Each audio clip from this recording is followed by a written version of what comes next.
Well, guys, I am officially an idiot. I had this awesome banger video that I took pretty much an hour out of my day to make. I'm pretty upset about it right now. I went through my whole submission, which I'm going to add in a little screen record clip just to show you guys that I am doing a big submission. This will be my third biggest submission. I made the video so that I would have a proof of everything I was sending off to PSA. So if there was any weird stuff that goes on when I do my submission, I would know. But my idiot self decided while I was at work to clear out the photos and videos that were taking up space on my phone, and I literally kept the original thumbnail, which I used in this video just to show that I had all of those cards ready. And we went through every single card and I showed you guys what I thought about the condition, about the artwork, about the centering, and why I'm grading those cards and what I think is going to happen. And all of that content is lost. So you know what? Everybody in this space, in YouTube in general, makes mistakes, loses content, stuff happens. I've done this now 3 times. I've deleted my content that I made, that I took good time and effort and skill making. I'm pretty upset. That video was awesome. We did a half hour of going through the 115 cards that I just sent off to PSA.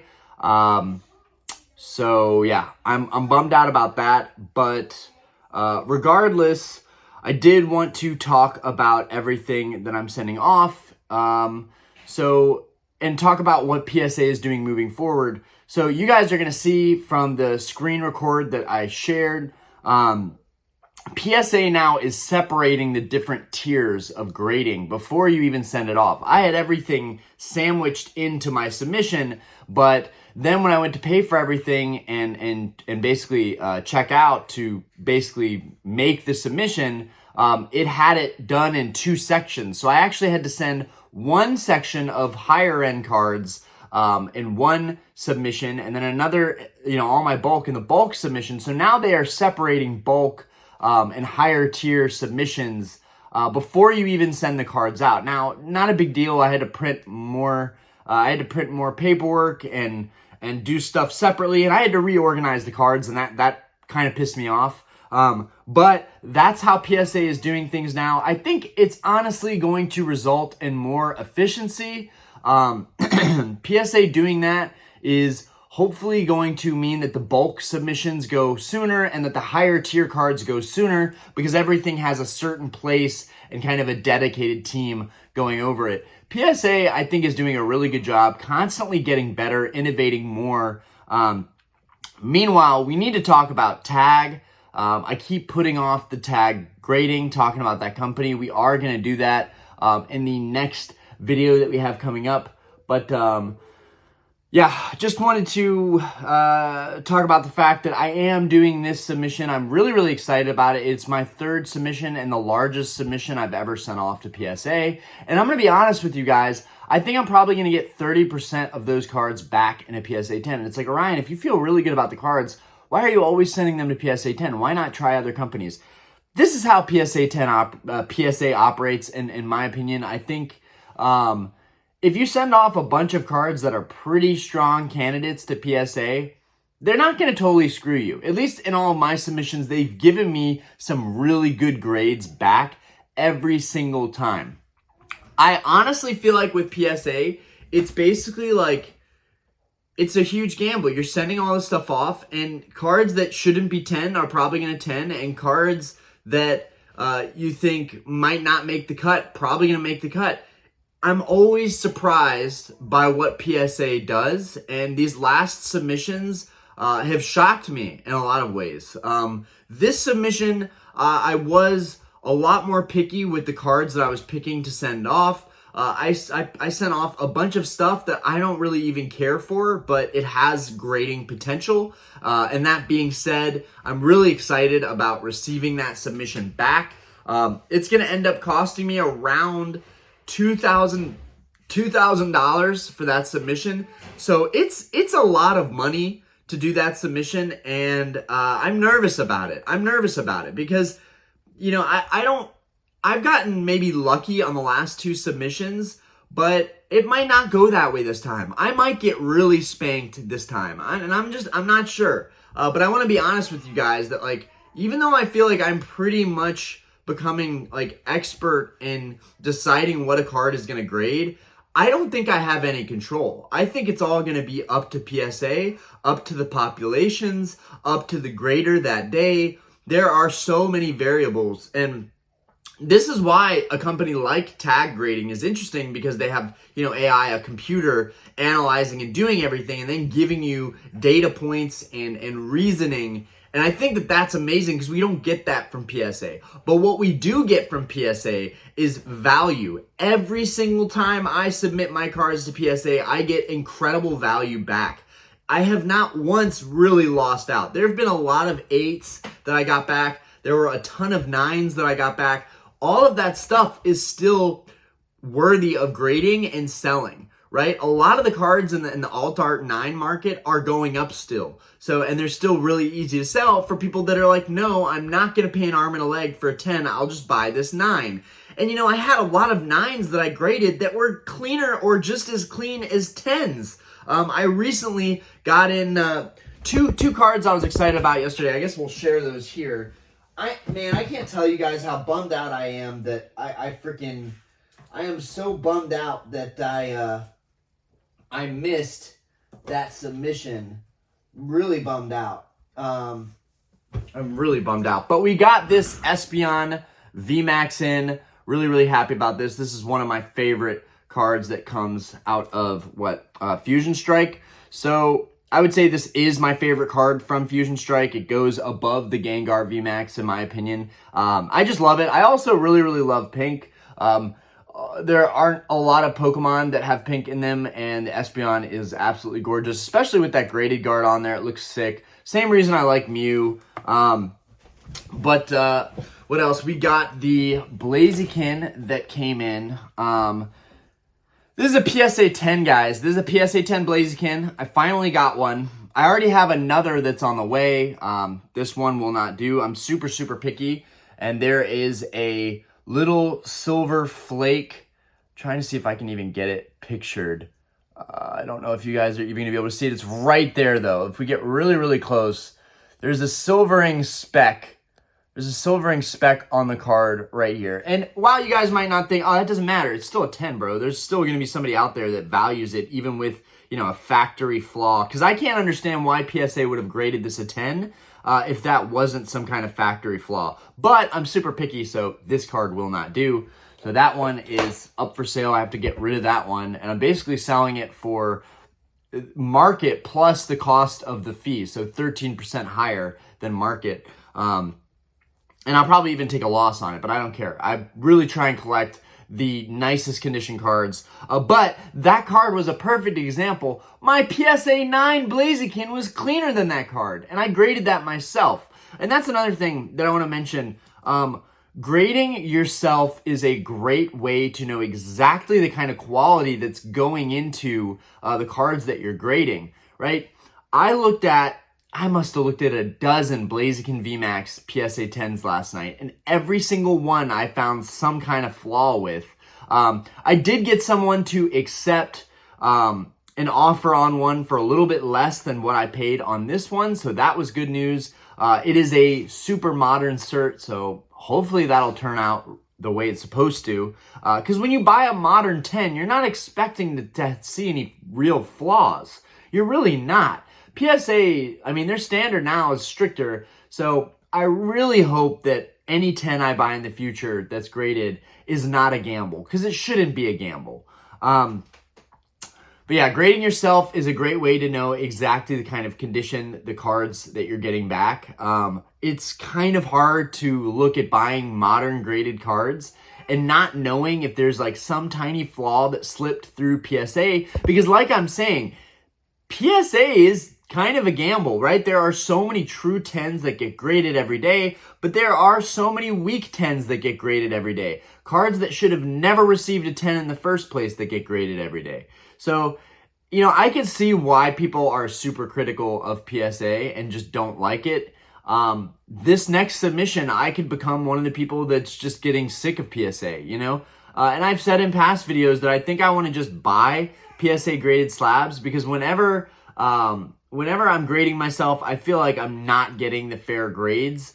But the more I think about it, the more I'm like, look at all the value that was created in the last submissions you did, Orion. Like, you can't deny that PSA creates value every time. On top of that, PSA is really the most popular slab that sells on eBay. Now, things are changing. The pristine CGC labels have just, they've held up. They've held up really well. They're still fetching a premium over PSA 10s. And, you know, you've got BGS with their black labels. But my collection is mostly PSA, so I kind of am stuck in that habit, and I want to continue grading with them. But one thing I've come to accept about PSA is that you're going to get what you're going to get as far as getting grades back. But most of the time, I do feel like they're pretty lenient, and overall, they're going to give you pretty good results. Like, I don't know how many people out there have consistently gotten 1 out of 10 cards back as a PSA 10 or 2 out of 10 cards back as a PSA 10. But for me, it's been anywhere from, you know, 3 to 4 cards back as PSA 10s out of sending 10 cards. And to be honest, guys, I think that's pretty dang good, especially when they're bigger cards. Now, I will say, when they separated the submissions from the submission, you know, when I checked out from bulk to higher tier, there was a lot of stuff that slipped under the radar that I guess they didn't value highly enough. So PSA hasn't quite worked this out.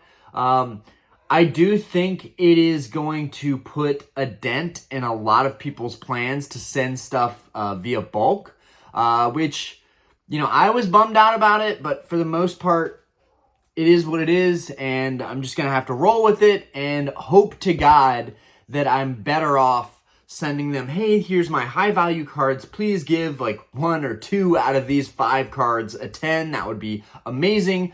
And then all of the bulk stuff, please give out of the 100 bulk cards or 110, please give me at least like 30 10s back. Because honestly, if you're getting only 1 or 2 10s back out of your grading process, you're most likely losing money. Like, you are most likely not going to do well in that process.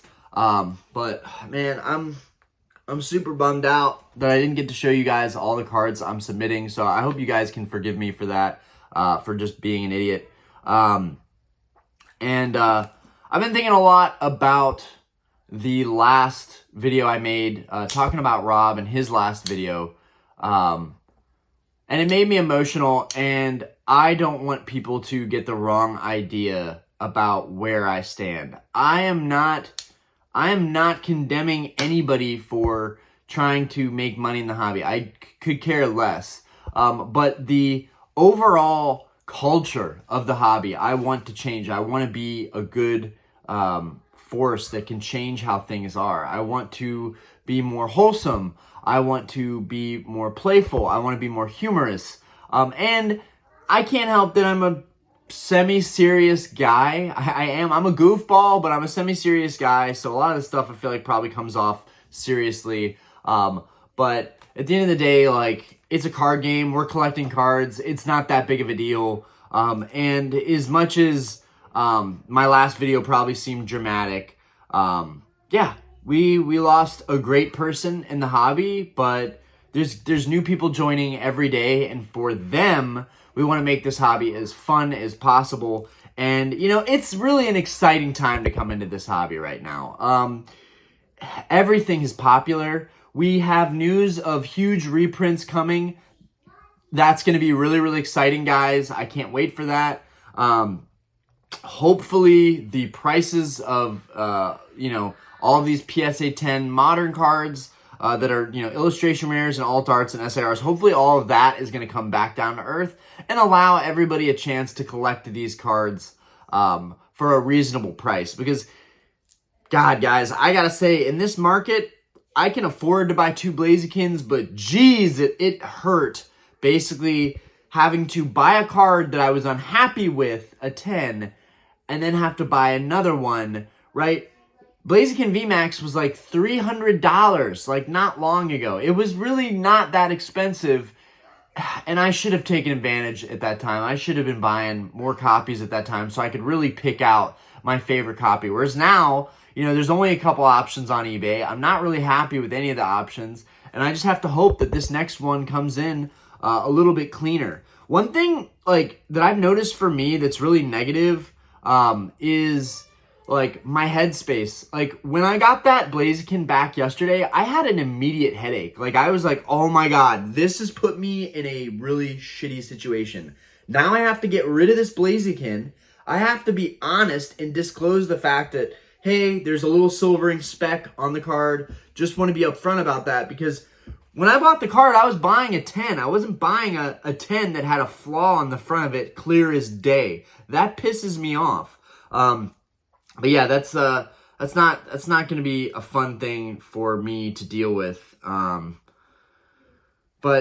you know, it happens. It happens in the hobby, and hopefully people have better luck than I did buying slabs. It happened with a Tyranitar that I bought. This is a clean copy, by the way. One of my favorite cards from Sun and Moon.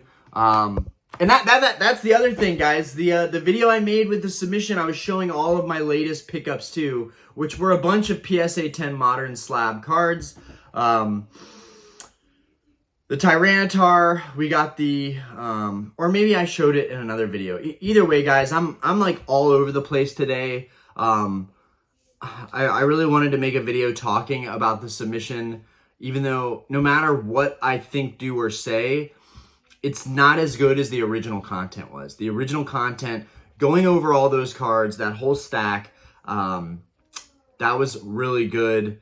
And I got to talk about the artwork, and that's something that we need more of right now, is people really putting an emphasis on the artwork and why it's so special to us. And I just screwed up that opportunity.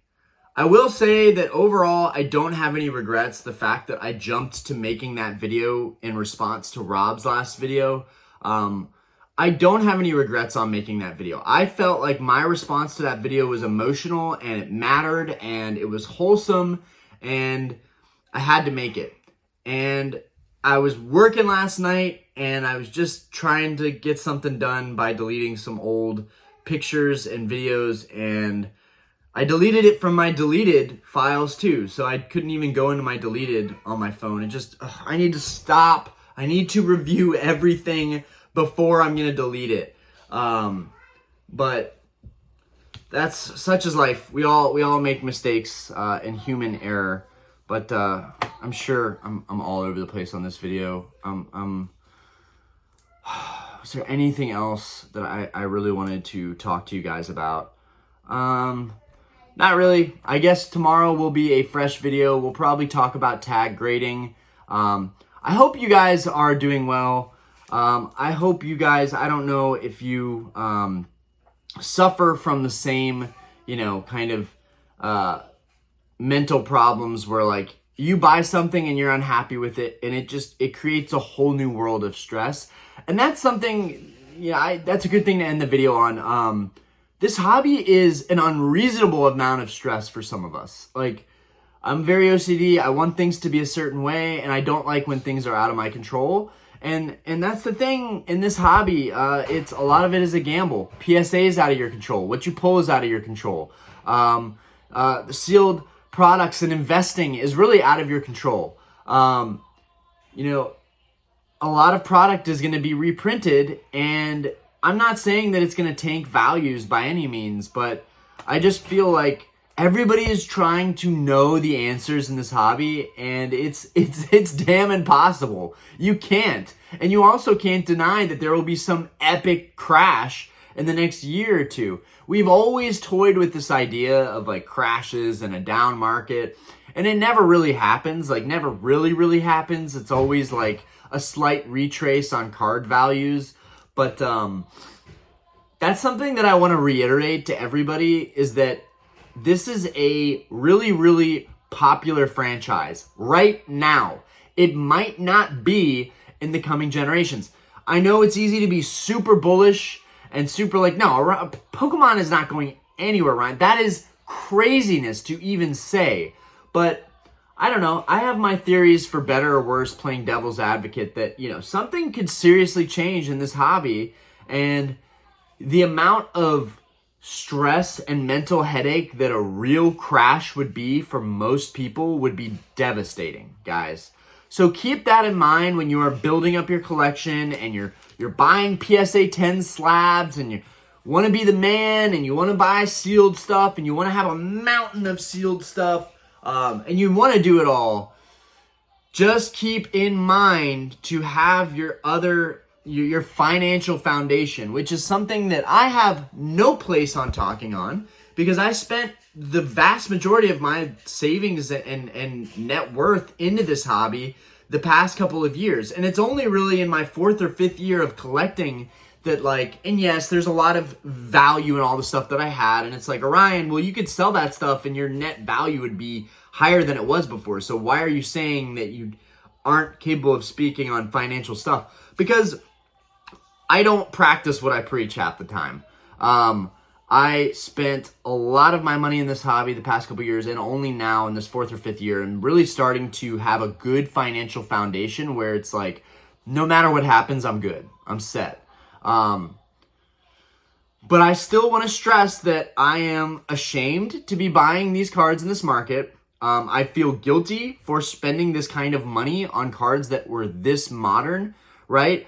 Fusion Strike is 2021. This Tyranitar GX is 2019. These cards aren't nearly old enough to become almost $1,000 cards. It is ridiculous. And if you're watching, a lot of the Alt Arts and GX Sun and Moon cards are still rising. They are now approaching, a lot of them were $400, $500, $600, $700, are now passing that $1,000 price point. And it just keeps going, right? I've never seen anything so bullish like Pokemon, and it's kind of scary. And I do wonder oftentimes, when is the downfall going to come? Because I feel like this can't be a Cinderella story forever. And it doesn't matter to me if the downfall comes, because I genuinely enjoy the collection that I've built up, and it put so much time and energy into it. I couldn't possibly leave it. You know, I couldn't possibly let go of it unless I absolutely had to. A lot of us are emotionally and sentimentally, that's not even a word, connected to this hobby. And it's really, really hard for us to let go of this stuff. So it's like, even if we knew a crash was coming, I feel like a lot of us would not have the guts to let go of our stuff. And so I think even if Pokemon falls off or generationally isn't as important to people in the future, there's always going to be those old heads that are like, well, I didn't have it when it was booming, when the market was crazy, and so now that people are less into it, this is the perfect time for me to grab this stuff. I have a lot of wild hot takes and speculations, and that's mostly what my channel is. It's really less about talking about the numbers or guaranteed plays, or this is gonna, this card is gonna make you rich. It's really just like, well, this could happen, and this could happen, and keep this in mind. And this is how I feel about X. And I just hope you guys appreciate the channel for what it is. One thing I want to continue to do is just being as authentic and genuine as possible, with a little bit of flair, right? Because being fully authentic isn't necessarily the best thing in the world, right? If I'm fully authentic, then I might be waking up and just like, guys, I had a shit night at work last night. I got treated like ass by a lot of people. People were rude to me about their drinks and about their orders. I could say all kinds of stuff like that working at the bar, but what I want to stress is just being enthusiastic and being playful, because this is an escape for a lot of us. And I know I'm ranting and doing my typical Orion ADD, going off tangents, just ranting, but I want this to be a space where we all get away, and a space where we can kind of shut our minds off from everyday life and everything else that's going on in the world. And it's not that serious. It's really not that serious. Anyways, not sure what else there would be for me to talk about. Oh man, I wish I had that previous upload. God, I really do. Hopefully, and you know, I think it's a good thing. I think it's a good thing that I deleted my last video and that submission too, because I don't know, it was almost like maybe subconsciously I deleted it and was just like, this is not the most important content you can be making right now, Ryan. The most important content you can be making is uplifting stuff, humorous stuff, or just talking about your feelings in the hobby right now. And one of my biggest feelings in the hobby right now is that prices are way too high. Prices are way too high. This is not sustainable. This will not last. And prices are going to come down. And I am going to feel like I shot myself in the foot for cards like that. And that's what I honestly think is going to happen, guys. I am not proud of these cards that I bought. And I think that people should wait on the sidelines and see what this reprint does for a lot of these modern sets. Because right now, it's just like, if you don't get this card now, you're never going to get it. If you don't get on the train now, the train is leaving the station. If you don't get on this Carnival cruise, you're not going around the world and seeing the dolphins, okay? I want to calm people and let them know that, like, while I've jumped into FOMO more times than I can count in this hobby, it's something that I'm never proud of. I'm never proud of it. And I'm willing to admit that that is a fault of mine. That I go in and I really want a card and I just buy it. But also, I want to stress that my situation is different. I am a really unique situation where I am a sole provider for my family, but I also make more than most families make probably combined. This means that I don't have to be so hard on myself about buying cards for over market. If I really want the card, I really want the card. And I think that that is important, that sometimes don't beat yourself up if you overpay on something or if you're not making the smartest play. Sometimes you just want something and you got to have it. And there's nothing wrong with that. Anyways, guys, I'm not perfect. We are all humans. We all make mistakes. Hopefully tomorrow's video will be a little bit better. I just feel all over the place today. Let me know, guys. Let me know what kind of content you would, or just any topic that you'd want to hear me talk about. Please do me a huge solid and let me know, because I want to make content that you guys want to hear about. I want to have takes that you guys want to hear about. Whenever you guys give me an opinion or a topic or something to talk about when we do our live streams every Wednesday, it's awesome because everything naturally starts flowing, and I love that. So you guys, let me know what you'd like to hear more of, and I'm going to try and deliver on that. This video is about nothing, really. I'm just trying to get a bearing on where I want this channel to go in the future, because I do care about how the channel is perceived, and I want to change how I'm making content and see if I can make content that everybody really wants to see. Anyways, guys, I hope you guys have a fantastic day. This video was way longer than it should have ever been. I'm going to go spend time with my family. Peace, everybody.